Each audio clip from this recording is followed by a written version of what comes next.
Ketika Perang Dunia II terjadi, pada 7 Desember tahun 1941, Jepang secara resmi mengumumkan terlibat dalam Perang Dunia II, khususnya di teater Asia Pasifik, atau dikenal sebagai Perang Asia Timur Raya.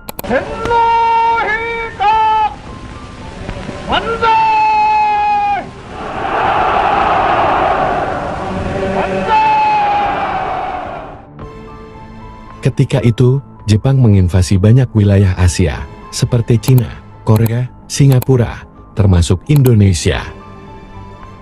Para tentara Jepang merengsak kemana-mana, termasuk juga hasrat seksualnya yang meluap-luap, sehingga memaksa ribuan wanita jajahannya menjadi Jugun Yanfu.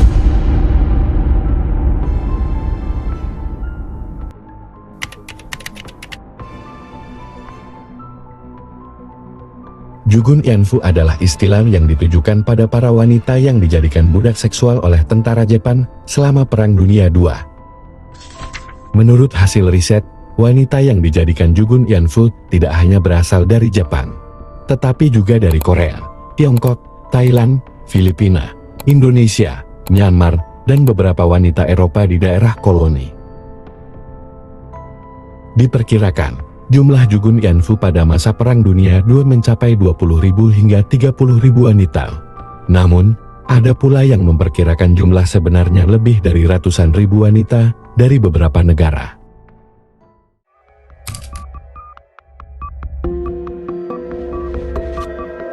Pada awalnya, rumah bordir sengaja didirikan untuk menyediakan layanan wanita penghibur bagi tentara Jepang.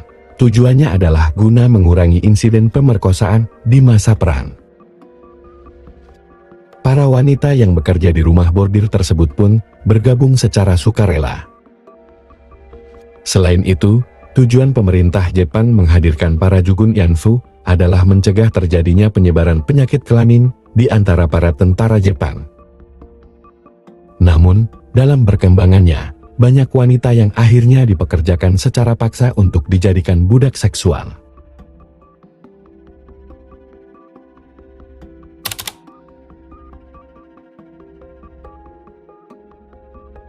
Pada awalnya, Jugun Yanfu diambil dari desa-desa dengan cara perekrutan yang sangat tertutup.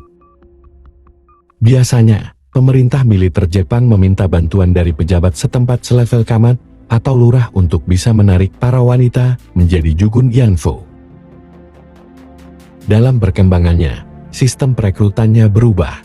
Orang-orang dari rumah bordir biasanya menjebak para wanita dengan mengatakan bahwa mereka akan dipekerjakan di pabrik-pabrik ataupun di tempat makan.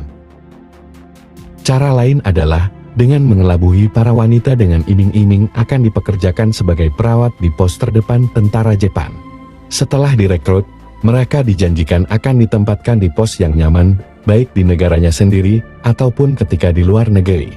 Selain tipu muslihat, cara lain yang digunakan untuk bisa merekrut para wanita menjadi Jugun Yanfu adalah dengan kekerasan.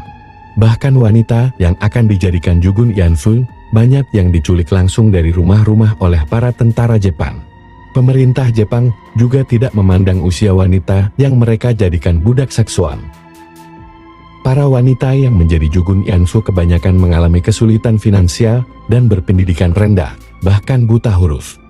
Oleh karena itu, mereka pun dapat dengan mudah percaya pada tawaran kerja yang diberikan para tentara.